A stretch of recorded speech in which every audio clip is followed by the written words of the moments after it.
আসসালামু আলাইকুম প্রিয় ভাইরা, আজকে আমি এসেছি একটা প্রত্যন্ত এলাকায় মাঠের মধ্যে। এখানে প্রচুর মাছ চাষ হয়, চারপাশ দিয়ে পুকুর এবং বর্ষার পানিও চলে আসছে সাবজুক। চলেন আমরা এই দৃশ্যটাকে উপভোগ করি। দেখুন, দুই পাশে পানি, মাঝখান দিয়ে কাঁচা রাস্তা এবং সামনে একটা আম গাছ আছে। এত সুন্দর দৃশ্য, মানে আমাকে এত মুগ্ধ করছে এই দৃশ্যটা, যেটা আসলে বলার বাইরে।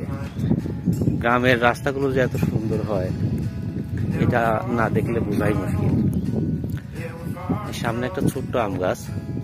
একটা কথা বলে রাখি, এই আম গাছটা যে দেখছেন, এই আম গাছটা যে ব্যক্তি লাগাইছিল উনি মারা গেছেন, আল্লাহ তাআলা ওনাকে জান্নাত দিক। কিন্তু আম গাছটা রয়ে গেছে। এই আম গাছটার নিচে দাঁড়িয়ে লোকজন এসে দাঁড়ায় এবং ওই লোকের কথাই স্মরণ করে যে লোকটা মারা গেছে।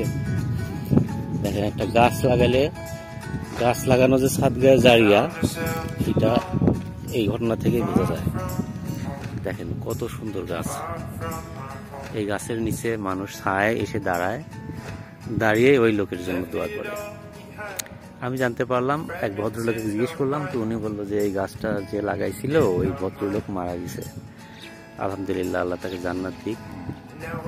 যে গাছের নিচে কতগুলো গরু সুন্দর মাঠের মধ্যে বাঁধা আছে। আশেপাশে কিন্তু কোনো ছায়া নাই, এই গাছটার নিচেই শুধু ছায়া। দারুণ একটা মনোরম দৃশ্য, চারপাশটা দেখায়।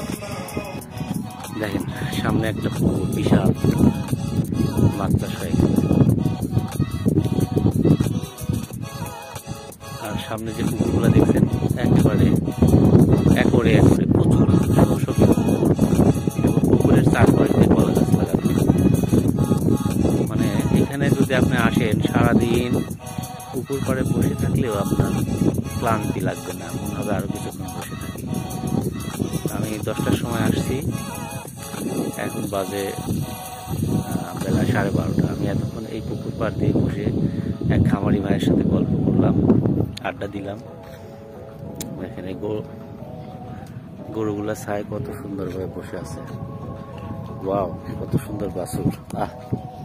বাছুরটা আমাকে দেখে ভয় পাচ্ছে।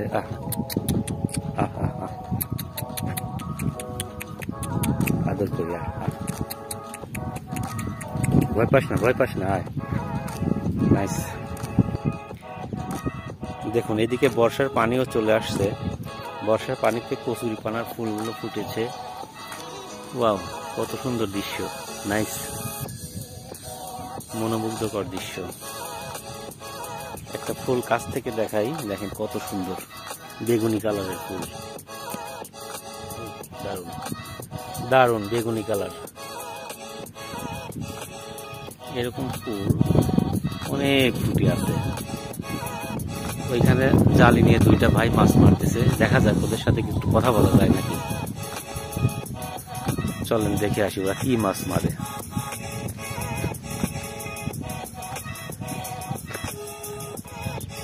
ভাই তোমরা কি করো এখানে? ইচে মাছ পাওয়া যায় এখনো?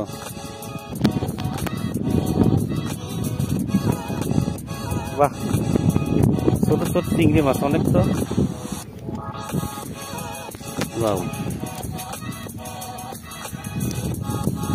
দেখি পাতিলে কতটা পাইছো। আচ্ছা, এটা কয় চাপে উঠছে? এক চাপে এতগুলা, তো অনেক দামি মাছ। এই পুকুরে লোকজন বকা দেয় না মাছ মারলে? বড় মাছ তো আর মারো না, তাই না? ইচে মাছ মারলে সমস্যা নেই। ওগুলা কি শামুক? আচ্ছা,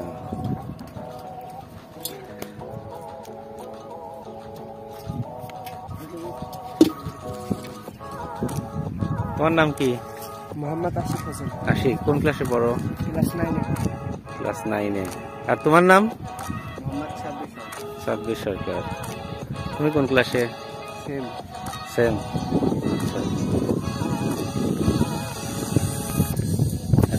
ছোট দুইটা ভাই এই পুকুর থেকেই ইচে মাছ সংগ্রহ করলো, দেখলেন খুব দামি চিংড়ি মাছ ওরা মারছে।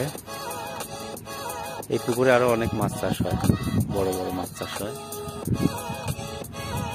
দারুণ। তো দর্শক চলেন আমরা এখন গ্রামের দিকে আগাই।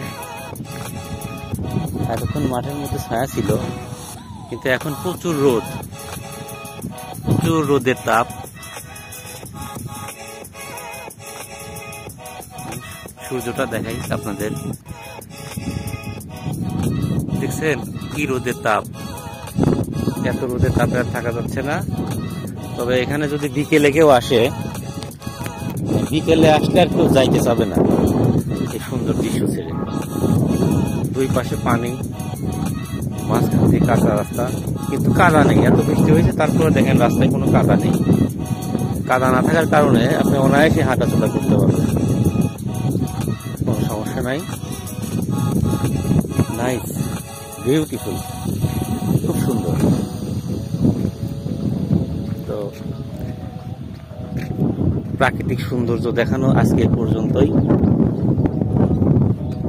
সামনে আশা করি আরো ভালো একটা জায়গা আপনাদেরকে দেখাতে পারবো। এ পর্যন্ত ভালো থাকবেন সবাই।